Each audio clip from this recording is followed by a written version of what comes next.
Okay, I'm Marcus Stewart, and this is my, mock oral. The film to be discussed is Rashomon. My extract begins at 26 minutes, 35 seconds, and runs for 5 minutes.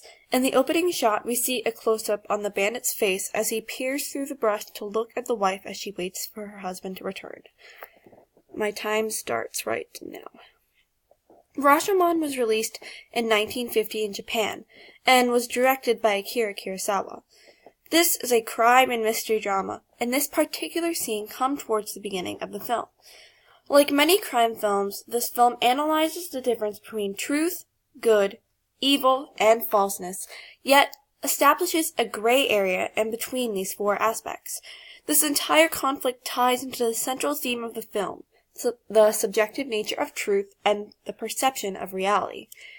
Kurosawa wrote about the film saying that human beings are unable to be honest with themselves about themselves. They cannot talk about themselves without embellishing. This script portrays such human beings, the kind who cannot survive without lies to make them feel they are better than they really are. The scene is important in the context of the film because it establishes this idea with the first testimony of the four in the film, the bandits. I chose this extract because, besides the inclusion of some of my favorite shots in the film, it is the jumpstart that begins the story and establishes the conflict and central theme of the film. When first looking at this extract, the most noticeable use of mise-en-scène elements is the location and the use of lighting. Kurosawa wrote in his autobiography that the story that the film is based off goes into the depths of the human heart by having people going astray in the thicket of their hearts who would wander into a wider wilderness, so I moved the setting to a large forest. The effect in the forest is quite noticeable. The film is shot, along with many close-ups and medium shots, with a well of couple-placed wide shots, which show the scope and maze-like area surrounding the three main characters. Each shot makes the forest look like an endless and dizzying wilderness that most anyone can find themselves lost in. Kurosawa did this in order to portray, as he said, the thicket of their hearts and the complexities that exist behind each person. This contributes to the theme of the subjectivity of truth by highlighting the complexity of humans and how each of us, like a winding maze, do not always travel the way that others do. The depths of the human heart exposes as always telling the truth as we saw it, not the way it actually occurred. The forest location lends the second notable aspect in this extract, the lighting. The majority of the scene happens in the forest, and this has a massive effect on the lighting. In this dense forest, sunlight filters through the leaves to cast murals of light and shadow across each actor's face. This type of lighting was chosen because it embellishes the idea that you are not getting the whole truth. Kurosawa remarked that the embellishing nature of the characters, or the strange impulses of the human heart, would be expressed through the use of an elaborately fashioned play of light and shadow. For example, if looking at these three shots below, each demonstrate an aspect of the story that changes later on in the film based on each testimony, the character of the woman herself. This first testimony establishes the embellishing and subjective nature of the truth behind the actions of the woman by painting specks of light and darkness across her face. This demonstrates that what we're seeing is not the full expression of the truth, and this relates to the theme by conveying that the image and character of the woman will change from testimony to testimony, thus showing the subjective nature of truth. Besides the lighting and the location, the framing and composition of each shot help to convey the theme. When the three main characters, the bandit, samurai, and the wife, first come together at the confrontation, Kurosawa establishes the relationship and the desires of each character. As demonstrated below, he establishes a triangle between the three of them. The bandit desires the woman, thus she is framed in the foreground with a deep focus lens with him leering behind her, and the wife desires the acceptance of her husband, who is framed in the foreground with his wife in the background. By establishing the relationship between these three characters, at least in the testimony of the bandit, he is able to juxtapose the images of what the camera perceives, how the camera perceives the character, and how the characters actually act. For example, at first in this extract, the woman is very docile and submissive looking, and the camera frames her as only desiring her husband and his approval.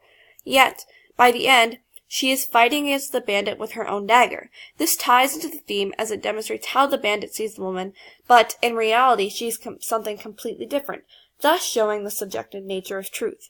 As remarked by Kurosawa, the film shows the sinful need for flattering falsehood, which means that the subjective nature of truth comes from the desire of individuals to make themselves look better. In the terms of framing and composition of shots, Kurosawa also utilizes shot types that portray his actors as inhuman. For example, take this shot here when the bandit is watching the wife. The camera sits at a high-angle wide shot, as if peering down on her like prey. This highlights the theme of the film by conveying that these people are inhuman, so do not have the morality or good nature to tell the truth as would not benefit them. In this particular extract, Kurosawa also decides to break the rule of thirds. As shown by this shot, the bandit, samurai, and wife all exist on separate sides of the screen, and the middle of the shot is merely a forest. Also, it could be seen here in this shot next to it. Now, both of these are shot like this to convey that both the camera and the characters are not telling the truth, the full truth. There is no true path, no center for the film, so the audience must choose between two sides, thus the breaking of the rule of thirds. The film also utilizes a couple of well-placed wide shots of the direct sunlight coming in through the leaves as the camera spins around. These shots come at a pivotal point in the scene where the bandit is advancing on the woman. As the camera spins around, the audience can feel the disorientation and blurriness of what is actually occurring. These certain shots contribute to the theme by giving the idea that what the bandit is telling us and what the camera is showing us may not be true. The disorientation and the specks of light and shadow that come across the screen convey a feeling of uneasiness and falseness. Both of these aspects can be supported by this quote by Akira Kurosawa in relation to the film.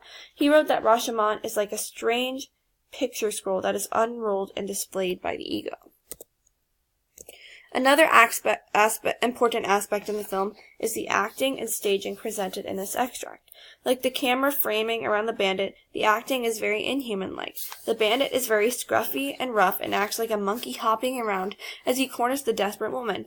This displays the theme by showing the immoral and ego-flattering nature of these people, who seem to not have the good nature that we like to think that many humans have. The acting from the samurai character also highlights the theme. The samurais are typically seen as very noble and fight for what is honorable. The samurai seems to act very venerable, yet does not even attempt to break from his bonds to help his wife. This contributes to the theme of subjective truth by creating a layer of juxtaposition. The camera, which is telling the story from the point of view of the bandit, sees the samurai as very honorable, yet the samurai contrasts with this image by not even trying to help his wife. The theme is shown through this by creating this juxtaposition. The bandit was thought to be one thing, yet was the complete opposite, showing the power of subjective truth. A final noticeable mise-en-scène element in this extract is the use of costuming. In terms of the woman, her costuming goes through a change that highlights a change in perception of her character. Towards the beginning of the extract, she is dressed in very traditional Japanese garments, with a large hat and veil covering her face. Yet by the end she loses her hat, and the facade that was covering her is revealed. She goes from being very docile to very fierce, and this plays heavily into the theme. Since this is in the eyes of the bandit, this shifts the character of the woman helps to give him more support into why he went through with his action. No longer was she the docile and innocent Japan wife. No, she was a fierce fighter who alerted him.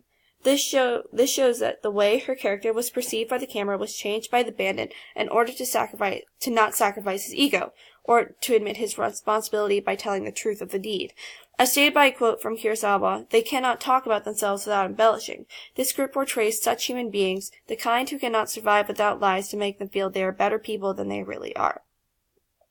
Many of the influence from Western filmmakers came from the director of this film, Akira Kurosawa, who was a Japanese director, but he was influenced by many Western ideas. This is where the Western-style music and acting can be derived from in this film. Also, the ideas of the crime and mystery film genre can be seen as coming from the typical Western films. Many crime and mystery films include a woman in peril and themes of good versus evil and loss of innocence. While Rashomon does include a woman in peril, it purposely goes against the themes of good versus evil. It portrays all of its characters not as good versus evil, nor one true versus falseness, but as individuals soiled by the power of their own egos.